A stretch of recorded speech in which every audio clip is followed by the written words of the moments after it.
5 historias de terror por la sombra misteriosa. Historia 1. El guardián espectral. Hay secretos que nunca deberían salir a la luz, verdades tan pesadas que entierran a quien se atreve a desvelarlas. Lo que voy a contarles esta noche es una de esas verdades. Me ha costado años reunir el valor para hablar, y aún ahora, mientras grabo esto, siento que no estoy solo en esta habitación. El frío que me recorre la espalda no es por el clima, es el recuerdo de lo que vi y lo que me vio a mí en Machu Picchu. Todos conocen las postales. El sol saliendo sobre el Huayna Picchu, las llamas pastando tranquilamente entre ruinas majestuosas. Yo era uno de esos turistas, cámara en mano, emocionado por tachar un sueño de mi lista. Viajé con un grupo pequeño, buscando una experiencia más auténtica, alejada de las multitudes. Nuestro guía, un hombre local llamado Mateo, de piel curtida y ojos que parecían guardar la sabiduría de siglos, nos prometió una ruta especial, una que pocos conocían. La primera señal llegó la tarde antes de ascender a la ciudadela. Estábamos en Aguascalientes, el pueblo a los pies de la montaña. Mientras la mayoría de los turistas se agolpaba en los restaurantes, Mateo nos llevó a una pequeña posada al borde del río Urubamba. La noche caía, y el sonido del agua era un rugido constante. Mateo nos reunió y con una seriedad que helaba la sangre, nos dijo: «Mañana subirán a la casa de los dioses, pero recuerden, no son los únicos visitantes. Hay otros, los guardianes. Ellos no usan uniforme ni venden boletos. Respeten su casa. No tomen nada que no sea una foto. No dejen nada que no sean sus huellas. Y por sobre todo, si sienten que no deben entrar en algún lugar, hagan caso a su instinto». Pensé que era parte del folclore local, una forma de añadir misterio a la experiencia. Qué ingenuo fui. Subimos antes del amanecer. La niebla era tan densa que apenas podíamos ver a unos metros. Era como caminar a través de un velo lechoso que separaba el mundo de los vivos del de los espíritus. El aire era pesado, cargado de una humedad milenaria. Cuando finalmente llegamos a la ciudadela, el sol comenzó a despuntar, quemando la niebla y revelando la increíble arquitectura inca. El espectáculo era abrumador. Me sentía pequeño, insignificante ante tanta grandeza. Mientras el grupo principal seguía a Mateo por el sector agrícola, yo me desvié un poco, atraído por una construcción más pequeña y aislada, cerca del borde de un precipicio.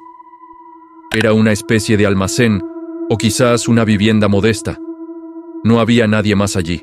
El silencio era casi total, roto solo por el viento que soplaba entre las piedras. Entré.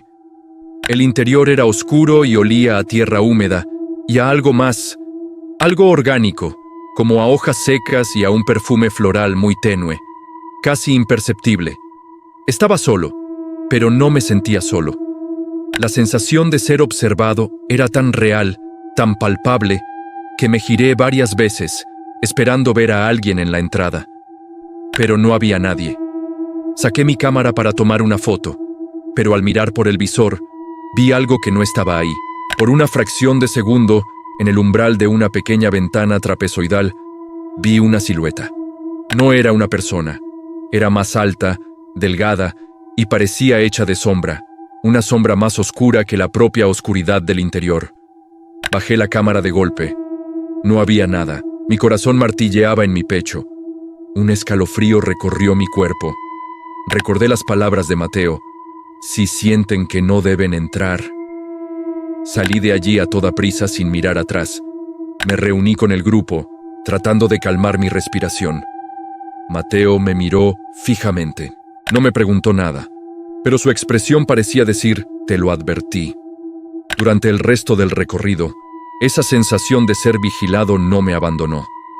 Cada sombra parecía moverse. Cada rincón oscuro parecía albergar a alguien. Comencé a notar detalles que antes pasaba por alto. Pequeños susurros que parecían cabalgar en el viento, pero que se detenían abruptamente cuando intentabas enfocarte en ellos. Sentía roces fugaces en mi brazo o en mi nuca. como si alguien pasara a mi lado en un pasillo abarrotado, pero estábamos al aire libre, con espacio de sobra. El punto de quiebre ocurrió cerca del Intihuatana, la piedra sagrada que ata al sol. El área estaba acordonada, pero nos acercamos todo lo que pudimos.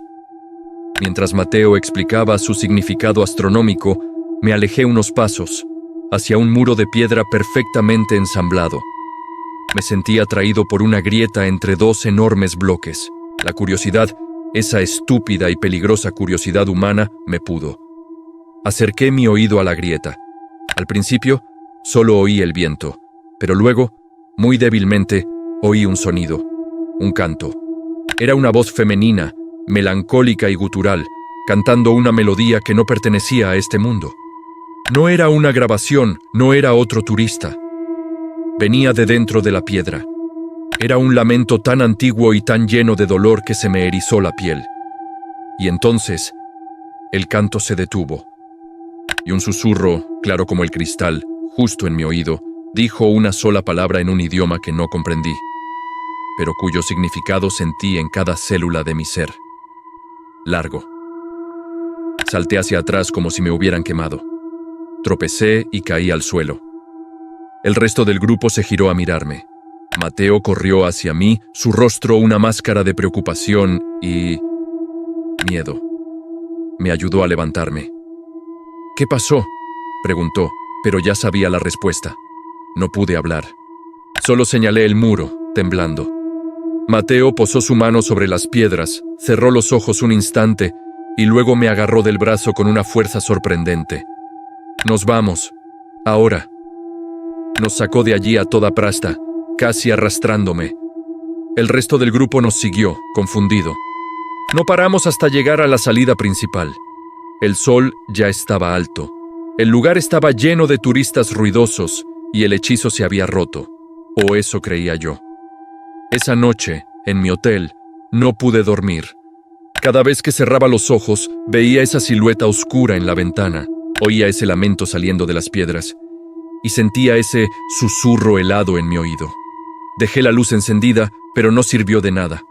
En el reflejo oscuro de la ventana de mi habitación, me pareció ver un rostro demacrado, con ojos vacíos, que me observaba desde la oscuridad de afuera. No estaba en el balcón, estaba flotando en el aire. Grité. El personal del hotel vino a ver qué pasaba. Cuando miraron, no había nada. Pensaron que estaba teniendo una pesadilla por la altitud. Pero yo sabía que no era una pesadilla. Sabía que algo se había pegado a mí. Algo que traje conmigo desde la ciudadela. Los años han pasado. He intentado olvidar. He intentado convencerme de que fue mi imaginación, el mal de altura, la sugestión. Pero hay cosas que no se pueden explicar. A veces, en mitad de la noche, me despierto con un frío glacial en la habitación. A veces, escucho susurros en el silencio, palabras en ese idioma desconocido. Y a veces, cuando paso junto a un espejo en la oscuridad, por el rabillo del ojo, veo una silueta alta y delgada parada justo detrás de mí. Nunca volví a Perú. Vendí la cámara con la que tomé esas fotos. No quise volver a verlas. Hay lugares en el mundo que son sagrados por una razón. Son portales, umbrales a otro plano. Y hay guardianes que los protegen. No son fantasmas. No son espíritus en el sentido que entendemos. Son algo más antiguo. Algo que estaba allí mucho antes que los incas y que seguirá allí mucho después de que nosotros nos hayamos ido. Cuentan que a Machu Picchu nunca la encontraron los conquistadores porque la montaña la escondió. Yo creo que no fue la montaña. Fueron ellos, los guardianes, y a veces, cuando un extraño se adentra demasiado, cuando no muestra el respeto debido, le recuerdan quién manda. Le dan una advertencia. Yo recibí mi advertencia. El problema es que creo que no la entendí a tiempo. Creo que no solo me advirtieron, creo que me marcaron. Porque incluso ahora, mientras termino de contarles esto, la luz de mi habitación acaba de parpadear. Y juro que he oído un paso en el pasillo. No vayan a Machu Picchu buscando fantasmas, porque puede que uno de ellos decida seguirlos a casa, y esa es una compañía que nadie desea. Gracias por escuchar. Si te atreves, suscríbete a La Sombra Misteriosa para más relatos prohibidos. Ten cuidado ahí fuera.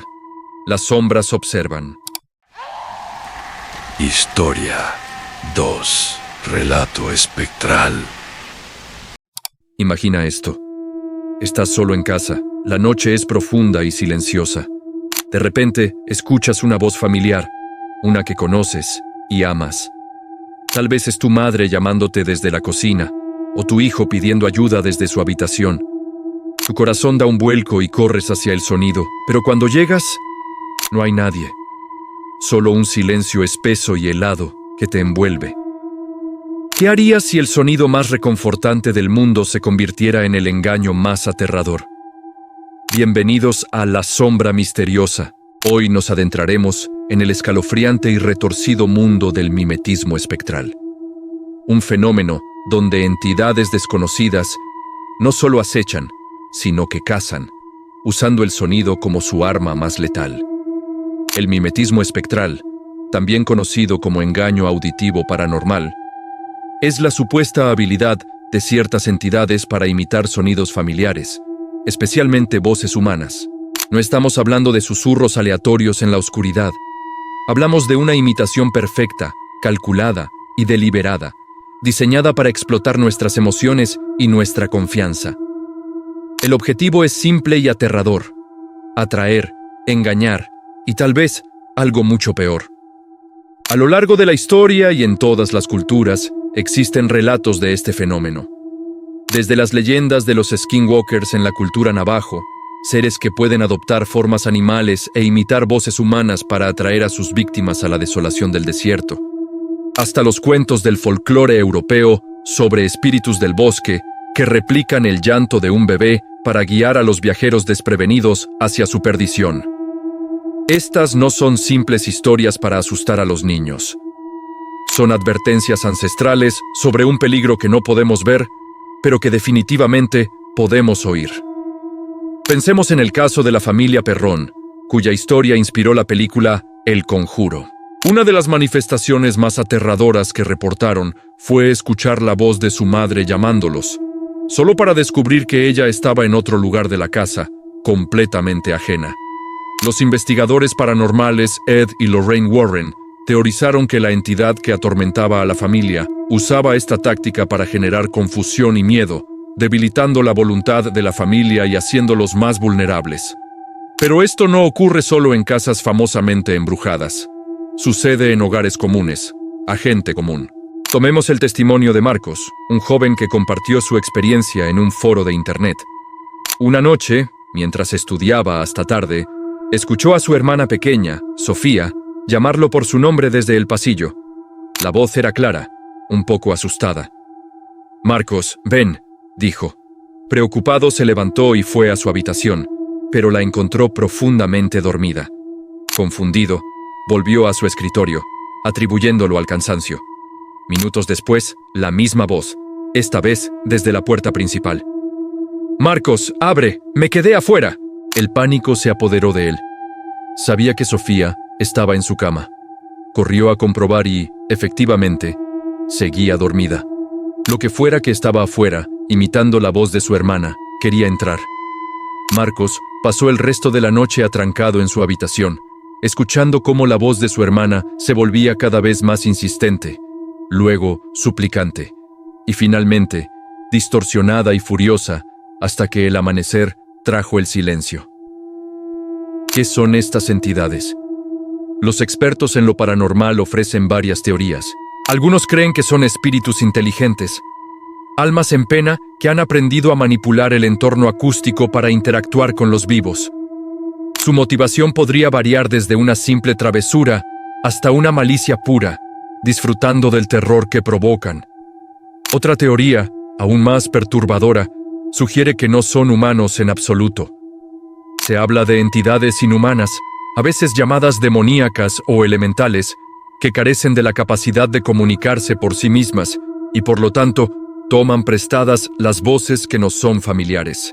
Como un parásito que se alimenta de nuestras conexiones emocionales, utilizan la voz de un ser querido como un señuelo, una llave para abrir la cerradura de nuestra confianza y acceder a nuestro mundo. Piensa en la psicología detrás de esto. ¿Qué es más efectivo para bajar nuestras defensas que la voz de alguien a quien amamos? Es un instinto primordial. Si escuchas a tu hijo gritar, no te detienes a pensar, simplemente actúas. Estas entidades lo saben. Explotan nuestra biología, nuestro amor y nuestro instinto de protección en nuestra contra. Es una forma de caza increíblemente sofisticada y cruel. Consideremos otro relato, el de Clara, una guardabosques que trabajaba en un vasto parque nacional. Durante una patrulla nocturna, a kilómetros de cualquier civilización, comenzó a escuchar risas de niños. Al principio, pensó que eran campistas perdidos y siguió el sonido, adentrándose más en la espesura del bosque. Las risas siempre parecían estar justo un poco más adelante, guiándola por senderos cada vez más peligrosos y desconocidos. Cuando se dio cuenta de que había estado caminando en círculos durante casi una hora y que el sol comenzaba a ponerse, el miedo real la invadió. Las risas se detuvieron de golpe y en su lugar escuchó una imitación perfecta de la voz de su compañero de trabajo por la radio, diciendo: «Clara, tengo un problema en el mirador norte, necesito ayuda urgente». Pero su radio estaba apagada. Lo que sea que estaba en ese bosque, la estaba cazando, usando los sonidos que sabía que la harían moverse, que la harían vulnerable. Logró encontrar el camino de regreso al amanecer, pero juró nunca volver a patrullar sola por la noche. La tecnología moderna nos ha dado otra capa de este fenómeno. Ahora hay informes de voces fantasmales que imitan a seres queridos a través de dispositivos electrónicos. Llamadas telefónicas de números desconocidos con la voz de un familiar fallecido, o mensajes de voz extraños que aparecen de la nada. ¿Es una falla técnica, una broma cruel, o es el mimetismo espectral adaptándose a nuestra nueva forma de comunicarnos? Una de las preguntas más inquietantes es: ¿por qué lo hacen? ¿Cuál es el objetivo final? Si solo buscan asustar, ciertamente lo logran. Pero muchos relatos sugieren un propósito más oscuro. En muchas leyendas, seguir la voz conduce a la perdición. Un acantilado, un pantano, un pozo abandonado o simplemente la desaparición total.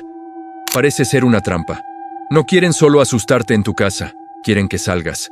Quieren que vayas hacia ellos. ¿Y qué pasa si respondes? Los demonólogos y psíquicos advierten unánimemente contra esto. Responder a la voz, llamarla por el nombre que crees que es darle permiso, es reconocerla, es abrir una puerta que podría ser imposible de cerrar. Al responder, estás confirmando que el señuelo funcionó y te estás identificando como la presa. Así que la próxima vez que estés solo y escuches un sonido familiar fuera de lugar, detente. Piensa. Usa la lógica antes que la emoción. Verifica la fuente. Llama a esa persona por teléfono, si es necesario. No corras ciegamente hacia la voz en la oscuridad. Porque podría no ser tu madre, tu hijo o tu amigo. Podría ser algo más, algo antiguo y paciente, que ha aprendido la canción perfecta para atraerte. Algo que sabe tu nombre, y lo que es peor, sabe los nombres de las personas a las que amas. La noche es larga y está llena de ecos. Algunos son recuerdos, otros son el viento, pero algunos son una invitación a un juego del que podrías no salir. La próxima vez que escuches tu nombre susurrado en una habitación vacía, recuerda esto. El silencio puede ser inquietante, pero a veces lo que rompe el silencio es infinitamente peor. No respondas. No sigas la voz. No te conviertas en otra historia de advertencia susurrada en la oscuridad. Porque mientras tú estás escuchando, algo más te está observando, esperando que caigas en la trampa. Y una vez que lo haces, una vez que sigues esa voz familiar hacia las sombras, ¿quién imitará tu voz para llamar al siguiente? Gracias por acompañarnos en La Sombra Misteriosa. Si te ha gustado este viaje a lo desconocido, no olvides suscribirte y activar las notificaciones. Y recuerda, la próxima vez que la duda te asalte en la soledad de la noche, no estás solo. Algo más podría estar ahí contigo, imitando, esperando, Buenas noches. Historia 3. Legados malditos. Bienvenidos a La Sombra Misteriosa.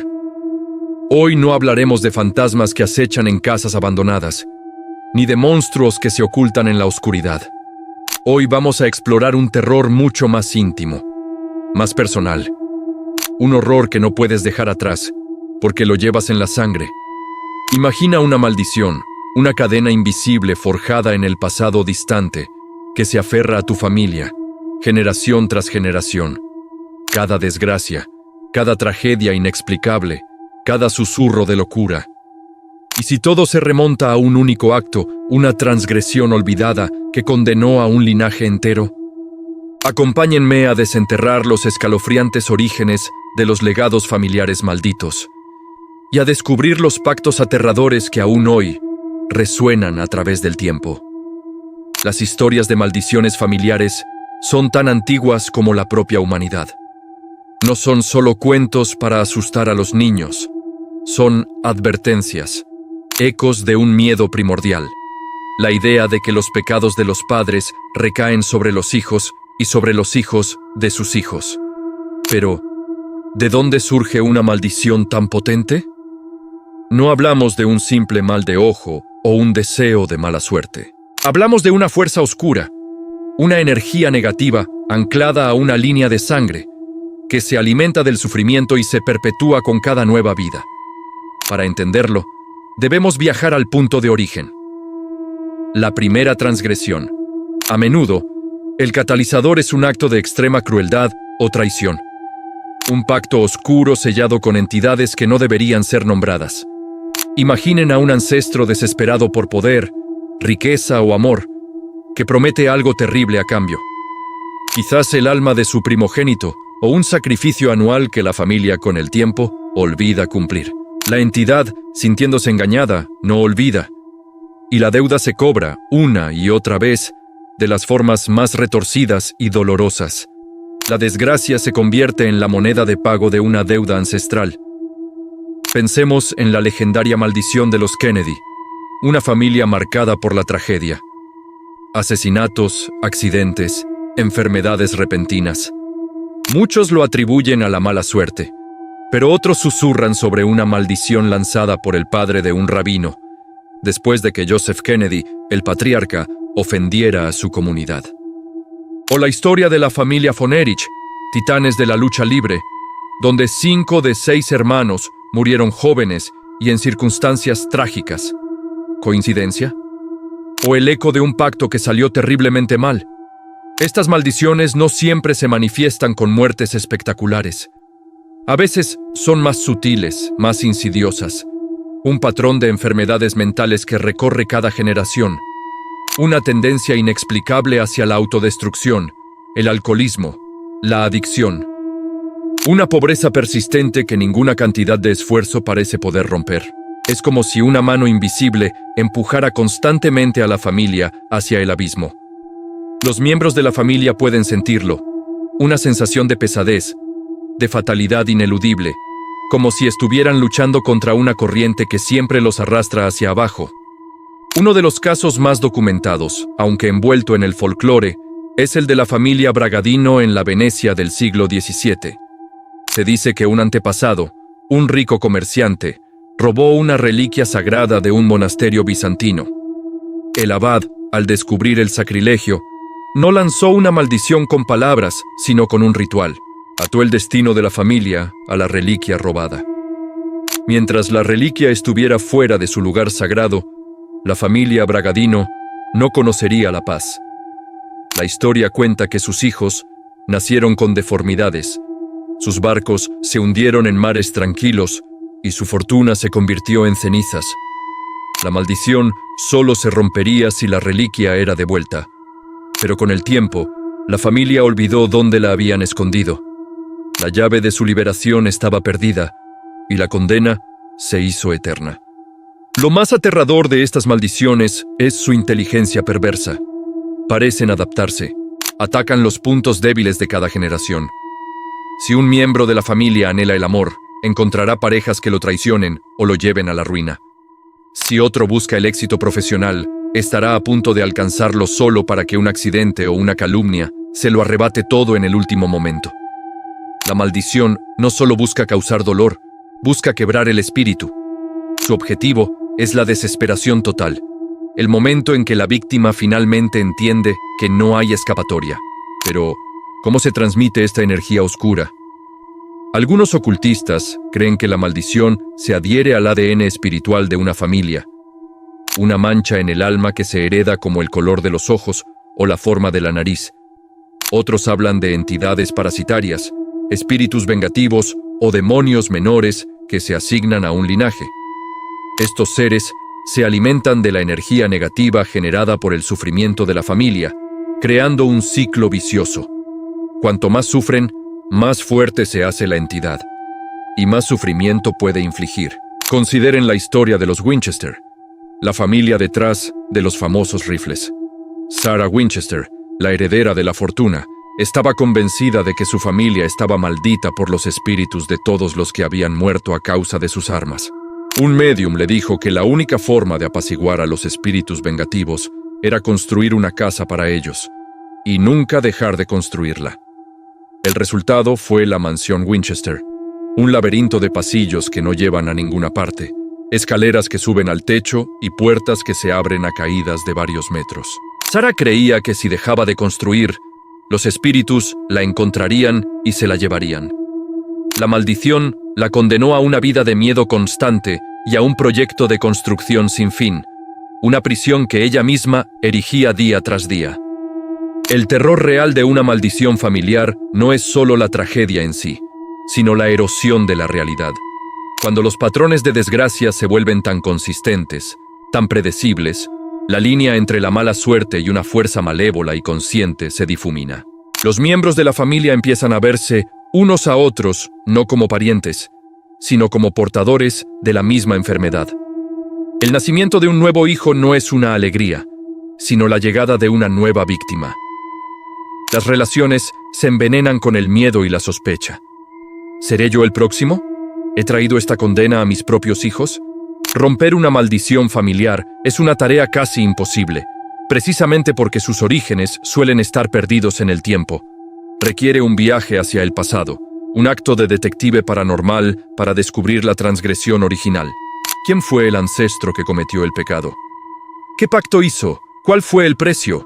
A menudo, la respuesta está oculta en viejas cartas, diarios olvidados en un desván o en las leyendas susurradas por los miembros más ancianos de la familia, aquellos cuyas advertencias fueron ignoradas como simples supersticiones. Una vez que se conoce el origen, el siguiente paso es la expiación. A veces, requiere un acto simbólico, devolver un objeto robado, pedir perdón en nombre del ancestro o realizar un ritual de purificación. Pero en los casos más graves, la solución puede ser mucho más oscura. Algunas leyendas hablan de la necesidad de un sacrificio, de pagar la deuda de sangre con más sangre, una idea terrible que lleva a la desesperación. Otras sugieren que la única forma de romper la cadena es que la línea de sangre termine, que el último descendiente elija no tener hijos, poniendo fin al legado y a la maldición para siempre. Pero hay una verdad aún más inquietante. ¿Y si la maldición no quiere ser rota? ¿Y si la entidad que la alimenta ha invertido demasiado tiempo y energía en esa familia como para dejarla ir? Cualquier intento de liberarse será recibido con una resistencia violenta. La desgracia se intensificará. Los accidentes se volverán más frecuentes. La locura acechará en cada esquina. La maldición luchará por su supervivencia con la misma ferocidad con la que una persona lucha por su vida. Así que la próxima vez que escuches sobre una familia que parece tener una nube negra sobre sus cabezas, no te apresures a juzgarlo como mala suerte. Piensa en esa cadena invisible, forjada en la oscuridad de un pasado olvidado. Piensa en esa deuda que aún se está pagando, generación tras generación. Porque el terror más profundo no es el que nos espera en una tumba, es el que heredamos al nacer. Y ahora, te dejo con un pensamiento final. Mientras escuchabas esta historia, ¿has sentido un escalofrío de reconocimiento? ¿Has notado patrones de desgracia en tu propia familia? ¿Una tendencia a la enfermedad, a los accidentes, a la tristeza inexplicable? Ten cuidado. Podrías estar escuchando el eco de una antigua transgresión. Podrías ser el siguiente eslabón en una cadena que no sabías que existía. Y la sombra que te sigue podría no ser la tuya. Gracias por acompañarnos en La Sombra Misteriosa. Si te atreves, suscríbete y activa las notificaciones. Nunca sabes qué secretos oscuros desenterraremos la próxima vez. Duerme bien, si puedes. Historia 4. El humanoide asesino. Bienvenidos a La Sombra Misteriosa. Hoy exploraremos una de las leyendas más extrañas y aterradoras de la era victoriana. Imaginen un mundo donde la tecnología de vanguardia, nacida de la mente de ingeniosos inventores, se enfrentara a los miedos más profundos de la humanidad. En el corazón del neblinoso Londres del siglo XIX, entre talleres llenos de engranajes y vapor, surgió un relato escalofriante. La historia de un cadáver mecánico que, según se decía, albergaba un espíritu inquieto. ¿Qué pasaría si las mismas máquinas diseñadas para imitar la vida se convirtieran en un aterrador presagio de muerte? Esta es la historia del cadáver de relojería, una creación que desdibujó la línea entre la maravilla y el horror. La era victoriana fue un tiempo de contrastes. Por un lado, la revolución industrial impulsaba un progreso sin precedentes. Locomotoras de vapor cruzaban el país, las ciudades se iluminaban con gas y los inventores soñaban con un futuro impulsado por máquinas. Pero por otro lado, era una época profundamente marcada por la muerte. Las tasas de mortalidad eran altas. Las enfermedades se propagaban con rapidez y la vida era frágil.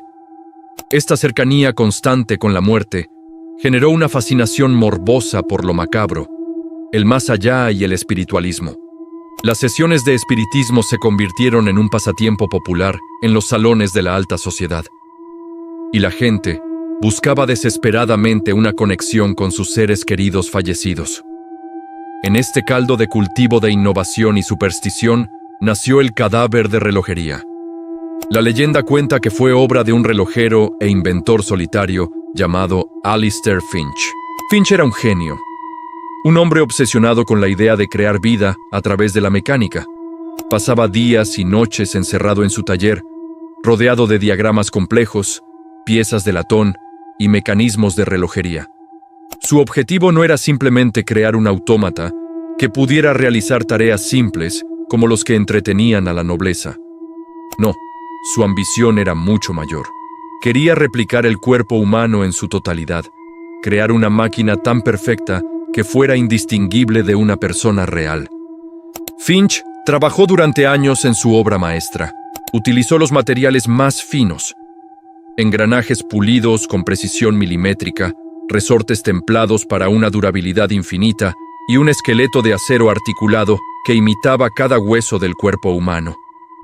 Para la piel, desarrolló un compuesto de cera y caucho que tenía una apariencia y una textura inquietantemente realistas.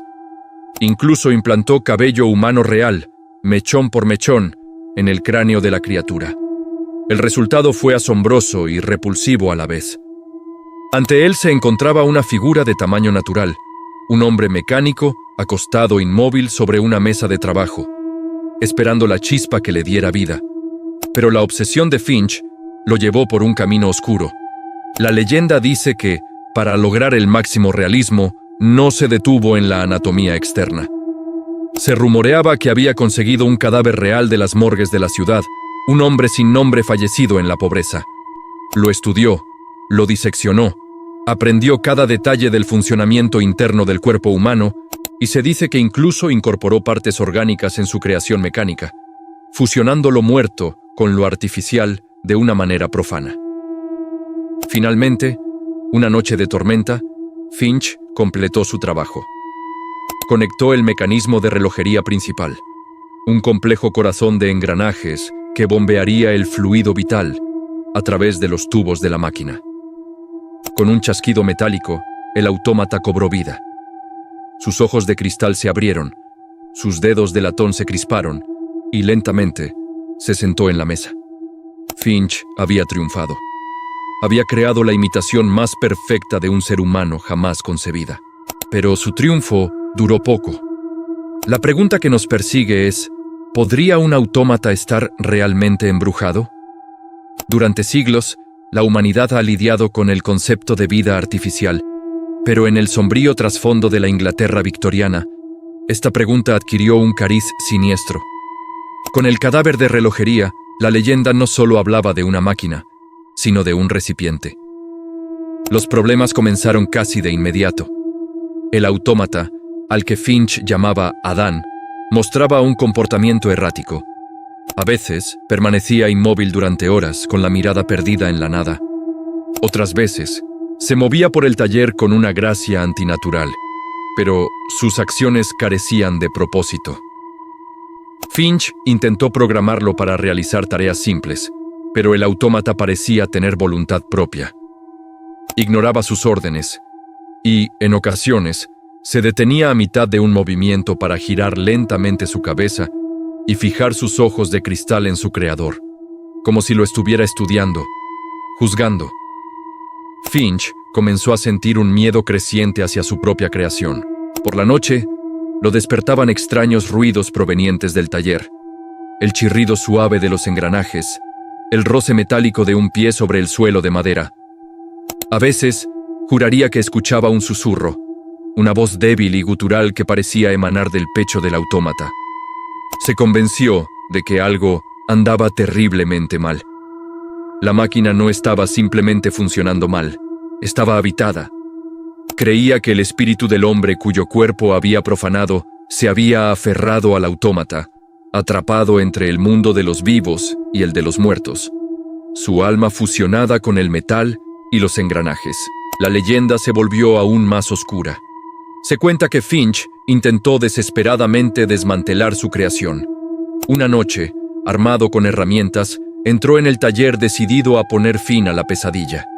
Pero el autómata ya no era una máquina pasiva. Cuando Finch se acercó, la criatura se levantó con una velocidad aterradora. Sus manos de metal, diseñadas para ser delicadas, se cerraron con una fuerza aplastante. Los vecinos escucharon un grito ahogado y luego un silencio sepulcral. A la mañana siguiente, cuando la policía forzó la entrada al taller, encontraron una escena de horror. Alistair Finch yacía en el suelo, su cuerpo sin vida, rodeado de sus propias herramientas. La causa de la muerte era incierta, pero su rostro estaba congelado en una máscara de terror absoluto. Del cadáver de relojería no había ni rastro. La única pista de su existencia era una mesa de trabajo vacía y una serie de extrañas marcas de arañazos metálicos que conducían desde el taller hasta la puerta y desaparecían en las brumosas calles de Londres. La historia del cadáver de relojería se extendió como la pólvora por los bajos fondos de la ciudad. Se convirtió en un cuento con moraleja para inventores demasiado ambiciosos y en una historia de fantasmas para asustar a los niños. La gente afirmaba haber visto una figura alta y rígida acechando en los callejones oscuros, moviéndose con un andar mecánico y antinatural. Hablaban de un hombre pálido, con ojos vacíos que nunca parpadeaban, una criatura que parecía humana desde la distancia, pero que, al acercarse, revelaba el brillo del metal bajo la pálida luz de las farolas de gas. Estos avistamientos a menudo coincidían con desapariciones inexplicables y muertes extrañas. Las víctimas eran encontradas en callejones, sus cuerpos intactos, pero con la misma expresión de puro terror que tenía Alistair Finch. No había signos de lucha, ni heridas visibles, solo el horror grabado en sus rostros, como si hubieran visto algo que su mente no podía procesar. La gente susurraba que el cadáver de relojería estaba buscando algo, o a alguien. Quizás buscaba piezas para repararse a sí mismo, o quizás, en su confusión espectral, buscaba un alma para liberarse de su prisión mecánica. La leyenda nos hace retroceder a una época donde la muerte era una compañera constante y la innovación no tenía límites. La fascinación victoriana por lo macabro y las maravillas mecánicas dio origen a esta historia tan inquietante que caló hondo en las inquietudes más profundas de la sociedad. La idea de una máquina que no solo imita la vida, sino que la roba, que se convierte en un receptáculo para un alma torturada. Era la encarnación perfecta de los miedos de la época. El miedo a que la tecnología fuera demasiado lejos, a que la ciencia profanara lo sagrado y a que los muertos no siempre descansaran en paz. La historia del cadáver mecánico se convirtió en parte del folclore de Londres, una sombra persistente en la era del progreso. ¿Fue solo un cuento inventado para explotar los miedos de la sociedad? ¿O hubo algo de verdad en la leyenda de Alistair Finch y su creación maldita?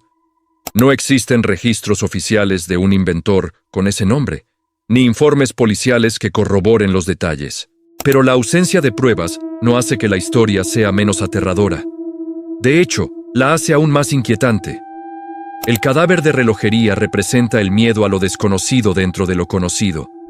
El horror de ver algo familiar, como la forma humana, retorcido en algo completamente ajeno y amenazante.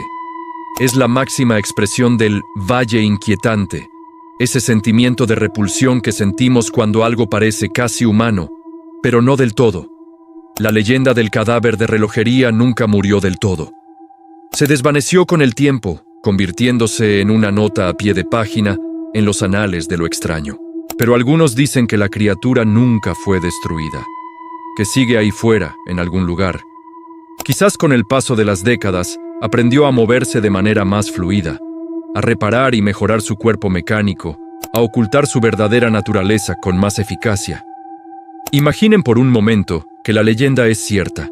Imaginen una máquina centenaria, impulsada por un espíritu vengativo, caminando entre nosotros. Podría estar en cualquier lugar, en una multitud, en un tren subterráneo, observando desde la ventana de un edificio abandonado. Una figura que parece humana, pero que bajo una inspección más cercana revela un movimiento demasiado perfecto, una piel demasiado lisa, unos ojos que no parpadean.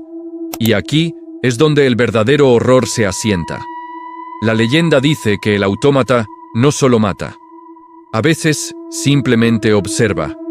Se siente atraído por personas solitarias, por aquellos que, como su creador, están obsesionados con sus propias creaciones, ya sean artistas, escritores o programadores. Se para en la oscuridad, fuera de sus ventanas, y simplemente mira, noche tras noche. Su presencia es una presión silenciosa, un recordatorio constante de que algo antinatural está cerca. La gente siente que la observan, se vuelven paranoicas, su salud mental se deteriora hasta que finalmente se quiebran, atrapadas en el terror silencioso de ser el objeto de la fijación de una entidad sin alma. Piensen en esto la próxima vez que estén solos por la noche, trabajando hasta tarde. Si escuchan un ruido extraño afuera, un ligero chirrido metálico que el viento no puede explicar. Si sienten la inconfundible sensación de que alguien los observa desde la oscuridad, no se molesten en mirar. Podría ser él, el cadáver de relojería. Y si sus ojos de cristal se encuentran con los suyos, ya será demasiado tarde, porque no se puede razonar con una máquina, y no se puede escapar de un fantasma. Gracias por acompañarnos en La Sombra Misteriosa. Si te atreves, suscríbete para más historias desde los rincones más oscuros de la historia y la imaginación. Hasta la próxima, y trata de dormir bien.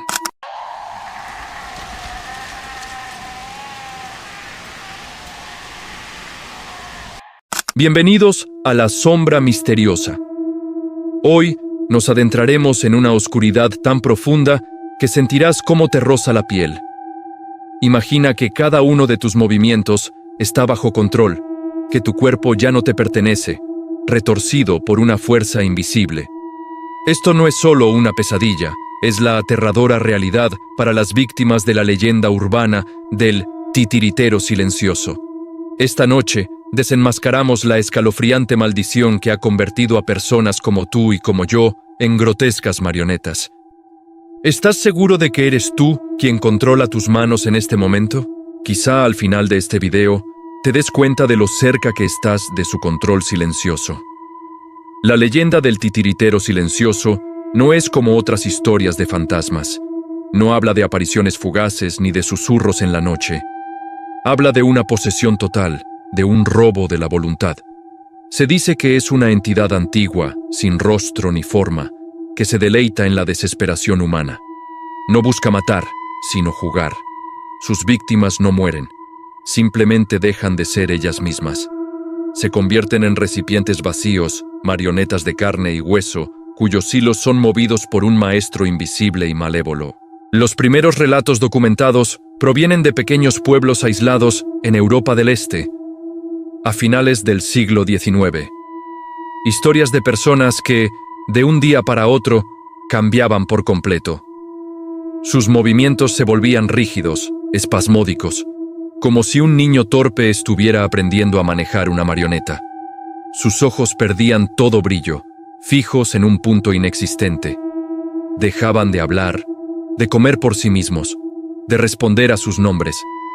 Simplemente existían, moviéndose de manera errática y sin propósito aparente, hasta que sus cuerpos se agotaban y colapsaban.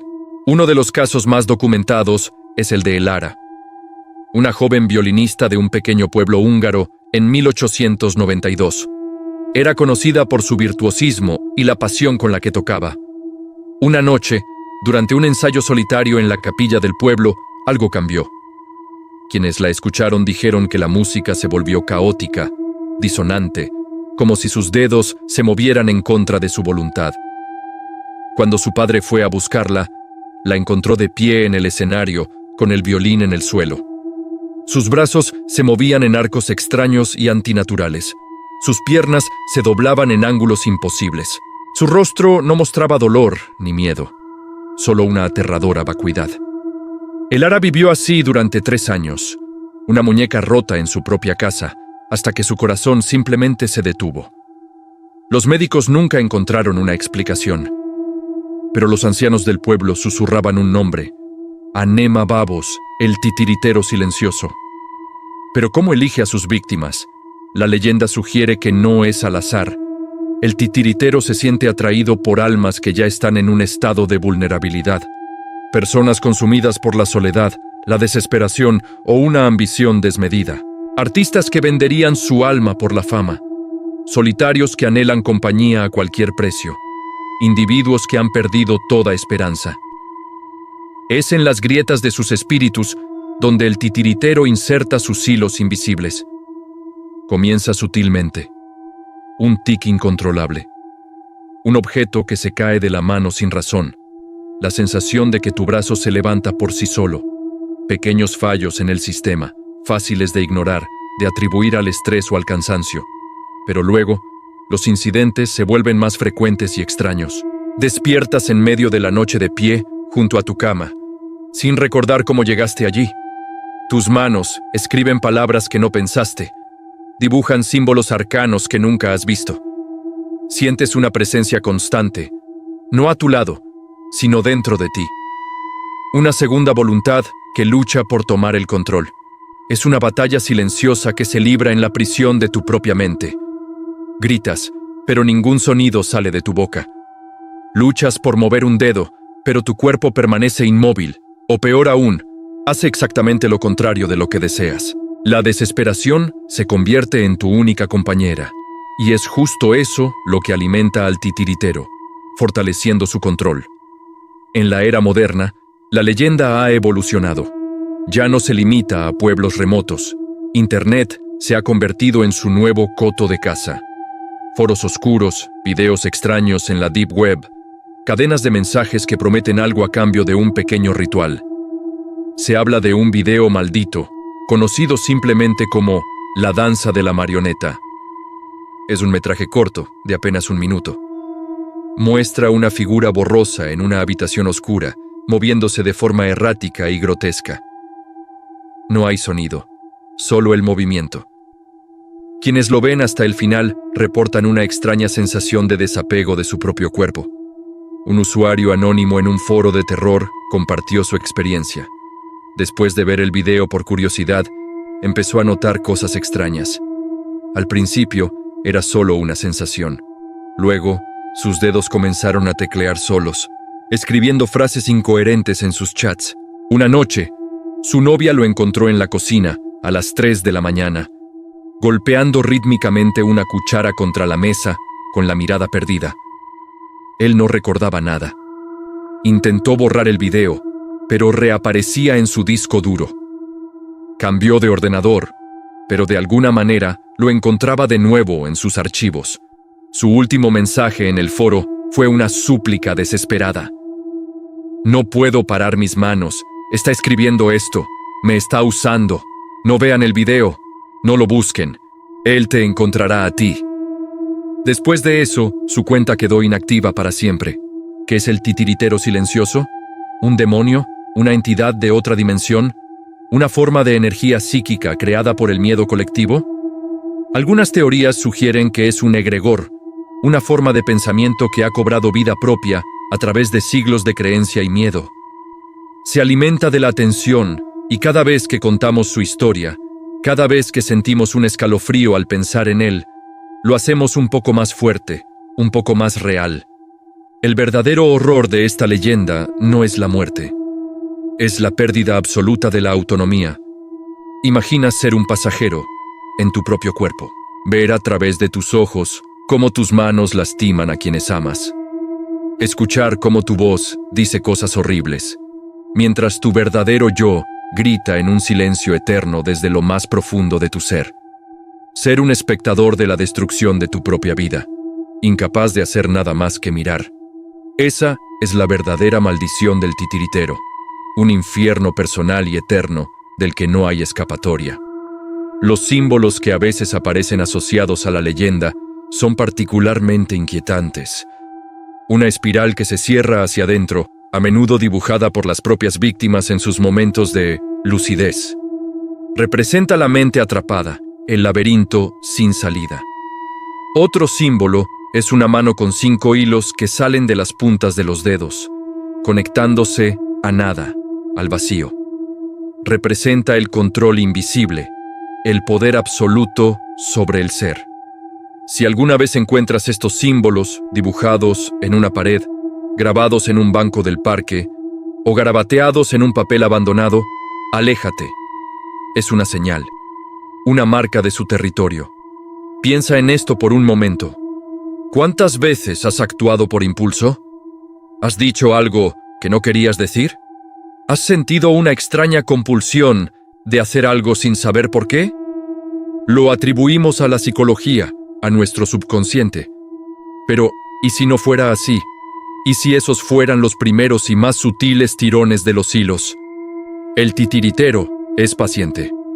Puede esperar años, décadas, tejiendo su red lentamente a tu alrededor, esperando el momento perfecto de debilidad para dar el tirón final. Y ahora llegamos a la parte más oscura. No hay un método conocido para romper la maldición. Los exorcismos han fallado. La ciencia no tiene respuestas. Una vez que el titiritero te elige, tu destino está sellado. Solo puedes esperar a que se aburra de su juguete y te deseche, dejando un cascarón vacío cuyo corazón, eventualmente, dejará de latir. Te pregunté al principio si estabas seguro de controlar tus propias manos. Ahora te lo pregunto de nuevo. Mientras has estado viendo este video, absorto en la historia, ¿has sido consciente de tu cuerpo? ¿De tu postura? ¿De la forma en que sostienes tu teléfono o del clic del ratón bajo tu dedo? Quizás has estado tan quieto, tan inmóvil, que no te has dado cuenta. Quizás has estado tan paralizado por el miedo que le has dado la oportunidad perfecta para empezar a tirar de los hilos. Mira tus manos ahora mismo. Levanta una. ¿La has levantado tú o te la han levantado? Siente el aire en tu piel. Siente el latido de tu corazón. Aférrate a esas sensaciones, porque podrían ser las últimas que controles por ti mismo. El titiritero silencioso siempre está escuchando, siempre está observando, buscando una nueva marioneta para su colección. Y tal vez su próxima obra maestra seas tú. Gracias por acompañarnos en La Sombra Misteriosa. Si te atreves, suscríbete y activa las notificaciones. Pero ten cuidado. La próxima vez que sientas un tic involuntario, no estarás tan seguro de que sea solo eso. Dulces pesadillas. No olvides seguir a La Sombra Misteriosa para más videos.